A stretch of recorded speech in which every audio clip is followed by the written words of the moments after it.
Okay, now we're going to solve for IRR. So we're going to take the same information we did in the NPV question, and we're going to solve for the IRR. Now what the IRR is, it's the rate at which our net present value will be zero. So it's the rate which forces our NPV to be zero. So if we kind of write it out, so we have all our cash flows.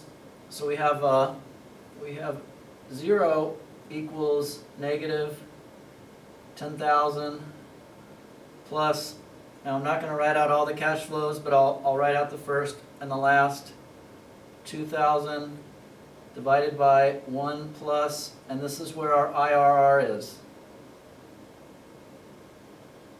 And this would be the first power plus all those other cash flows we looked at. And our last cash flow was this 5,000 divided by, so that's again plus 1 plus IRR to the fifth power.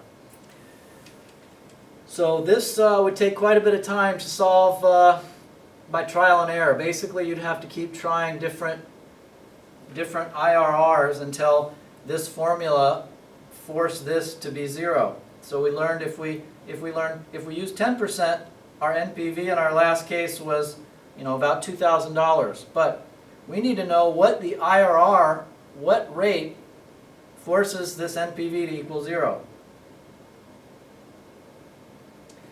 Alright, so this is nearly impossible to do, or it's not impossible, but it's extremely time consuming to do using the formula, so we pretty much need to use our financial calculator.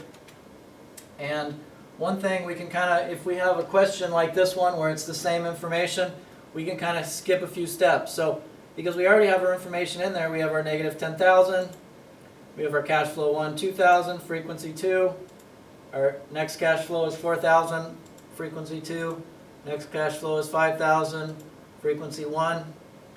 We go to NPV, we have our 10, but what we want to do in this case is hit this IRR button, and we hit compute.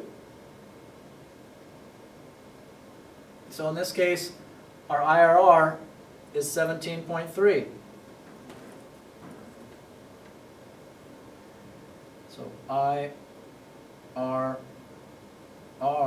equals 17.30. Now we can actually check our answer because we know that if we type in 17.3 as our rate, our NPV should be 0. So we can go back to our cash flows. So we're going to use all our same cash flows, cash flow 1, cash flow 2, cash flow 3, same frequency, except when we get to this NPV, we're going to type in 17.3, enter, and what should we get for our NPV? Well, if we did it right, we'll get pretty close to 0, and we get $1.35. So that's pretty much 0. You'd have to go out more decimal places to get exactly 0, but that is what the IRR is. IRR is the rate that forces the net present value of the future cash flows to be worth 0.